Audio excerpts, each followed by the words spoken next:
Clip number 1566۔ اس clip میں آپ قرآن پاک کی سورہ قمر کی آیت نمبر 19 سے 21 تک کی تلاوت، ترجمہ اور تفسیر قرآن صراط الجنان سماعت فرمائیں گے۔ بسم اللہ الرحمن الرحیم۔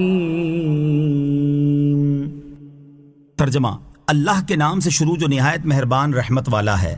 انا ارسلنا علیہم ریحا صرصرا فی یوم نحس مستمر نازع الناس کأنہم اعجاز نخل منقعر۔ ترجمہ، بے شک ہم نے ان پر ایسے دن میں ایک سخت آندھی بھیجی جس کی نحوست ان پر ہمیشہ کے لیے رہی۔ وہ آندھی لوگوں کو یوں اکھیڑ مارتی تھی گویا وہ اکھڑی ہوئی کھجوروں کے سوکھے تنے ہوں۔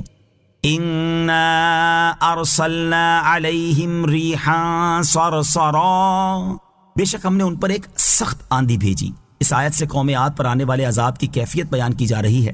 چنانچہ اس آیت اور اس کے بعد والی آیت میں اللہ تعالیٰ نے ارشاد فرمایا کہ بے شک ہم نے قوم عاد پر ایسے دن میں ایک بہت تیز چلنے والی، نہایت ٹھنڈی اور سخت سناٹے والی آندھی بھیجی جس کی نحوست ان پر ہمیشہ کے لیے رہی، حتیٰ کہ ان میں سے کوئی نہ بچا اور وہ سب ہلاک ہو گئے۔ وہ آندھی لوگوں کو زمین سے یوں اکھیڑ دیتی تھی گویا وہ اکھڑی ہوئی کھجوروں کے سوکھے تنے ہوں، اور پھر سر کے بل انہیں زمین پر اس طرح دے مارتی کہ ان کے سر تن سے جدا ہو جاتے تھے۔ اور جس دن وہ آندھی آئی تھی وہ دن مہینے کا آخری بدھ تھا۔ نوٹ: بعض لوگ مہینے کے آخری بدھ کو منوس کہتے ہیں اور اس کی دلیل کے طور پر یہ آیت پیش کرتے ہیں، مگر یہ غلط ہے کیونکہ اس بدھ کی نحوست صرف قوم عاد کے لیے تھی۔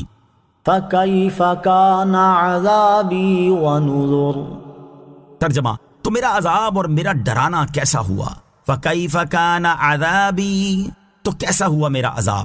علامہ اسماعیل حقی رحمۃ اللہ تعالی علیہ قوم عاد کے واقعے میں 2 مرتبہ فَكَيْفَ كَانَ عَذَابِي وَنُذُرِ فرمائے جانے کی ایک وجہ نقل کرتے ہوئے لکھتے ہیں، اس کی وجہ یہ ہے کہ پہلے مقام پر دنیاوی عذاب کا ذکر ہے اور اس مقام پر اخروی عذاب کا ذکر ہے، جیسا کہ ایک اور مقام پر ان کا واقعہ بیان کرتے ہوئے اللہ تعالیٰ نے ارشاد فرمایا فَأَرْسَلْنَا عَلَيْهِمْ رِيحًا صَرْصَرًا فِي أَيَّامٍ نَحِسَاتٍ لِنُذِيقَهُمْ عَذَابَ الْخِزْيِ فِي الْحَيَاةِ الدُّنْيَا وَلَعَذَابُ الْآخِرَةِ أَخْزَىٰ وَهُمْ لَا يُنصَرُونَ۔